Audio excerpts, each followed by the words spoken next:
This Week in Football is brought to you by Bigelow Tea. Thanks for coming back to This Week in Football presented by Geico. For the sixth time in NFL history, the Packers and 49ers will meet in the playoffs. Green Bay holding the all-time edge 4-1. However, this season, when the two teams met in Week 1, it was the 49ers who came away with a 30-22 win at Lambeau Field. Saturday night, these two teams will do battle in San Francisco, a place where the 49ers are 19-9 all-time. Big difference, too, Howard, between this game and the Week 1 meeting. There's a different starting quarterback for the 49ers. What are your thoughts about Colin Kaepernick going into this contest? I think Kaepernick's going to play pretty good. I think he's going to run around, do the things that he's been doing the whole time. He'll be dynamic, trying to throw the ball down the field. Problem is, I don't know if that's going to be enough. I think, a healthy Green Bay team could be different.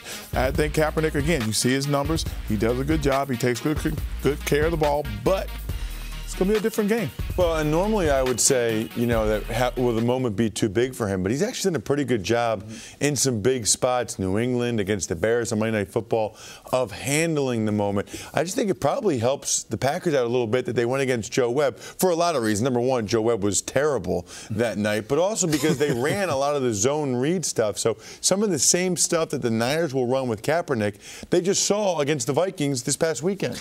And I think this is where we begin to judge Jim Harbaugh's decision to bench Alex Smith in the middle of the season after he had that concussion, because the Niners were going to win the division, most likely regardless of who the quarterback was. Now the issue is, can Kaepernick take them further than Alex Smith did last year, which was the overtime of the NFC Championship game against the Giants? If they don't get to the Super Bowl this year with Colin Kaepernick, or if they lose this game especially, then Jim Harbaugh is really going to be second-guessed. Well, Kaepernick, I know what you're saying. It's a lot of pressure maybe on Kaepernick in that moment, but Kaepernick wasn't a guy that was fumbling, not field goals, but punts and stuff. He wasn't mishandling punts and dropping the ball on the ground. So that's not his issue. His issue is going to be he's a better quarterback in the sense that he can throw the ball and stretch the field.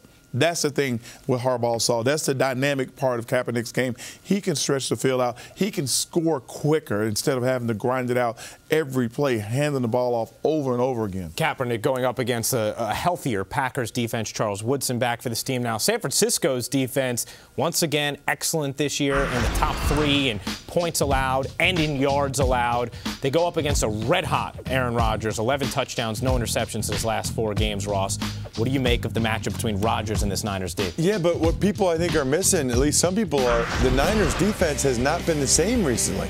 I mean, they're going against a guy like Aaron Rodgers, but if you look, ever since Justin Smith got hurt, they got torched the rest of that game by the Patriots. They got lit up by the Seahawks. Then they played the Arizona Cardinals. They don't even count, okay? The Cardinals with that quarterback quandary, they don't even count. Justin Smith's going to try to play in this game, but who knows if he'll be able to help the Packers, help slow down the Packers and Aaron Rodgers the way he's been playing.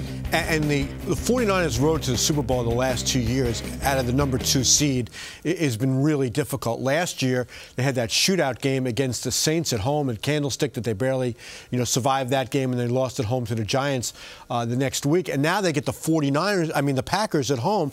I think going into this, you can easily make a case that the Packers were the best team in the NFC. Well, here's my question about Aaron Rodgers. I mean, there's a lot of good quarterbacks left. We're talking about Brady and Manning today. But is Aaron Rodgers the best quarterback in this league and thus the best quarterback left in the postseason? You know what? I think right now he might be the best quarterback left in the postseason. Is he the best one in the league? I'm not really sure. I mean, not even left in the postseason. I mean, because you still got Brady, you still got Manning.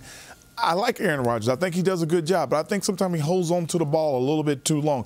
I think in this situation, though, with all of his receivers back and everybody out there, he'll have a better chance, but I don't know. He holds on to the ball a little too long. Sometimes it looks like he'd rather take a sack than throw an interception, which is a good thing, but it's a stats thing. Listen, I think you put pressure on any quarterback and he becomes a different player. But I just remember the game that the Giants played against the Packers just a couple of months ago where the Giant pass rush just really put tremendous pressure on Rodgers, and he really became a different player in the second half of that game, and he was completely ineffective. I think if San Francisco can get in his face, he doesn't react to it as well as those other quarterbacks you're referring to, like a Brady and a Manning. Maybe getting in his face also gets in his head. Ross, who are you going to pick in this one? I'm going with Green Bay. I think DeJuan Harris, the young running back, has given them a boost that they needed. This was the toughest game of them all to pick for this weekend, but I'm going to go with Green Bay. I just think they're the better team. I'm not sure Colin Kaepernick is ready to beat Aaron Rodgers in a spot like this. Howard? I'm going to go with Green Bay as well. I don't know if the pass rush is healthy enough for San Francisco 49ers to continue to get to Aaron Rodgers, and that's going to be the difference in the game. And like Gary said, you got to hit Aaron Rodgers. And if you're not hitting him, he could torch you. Gary?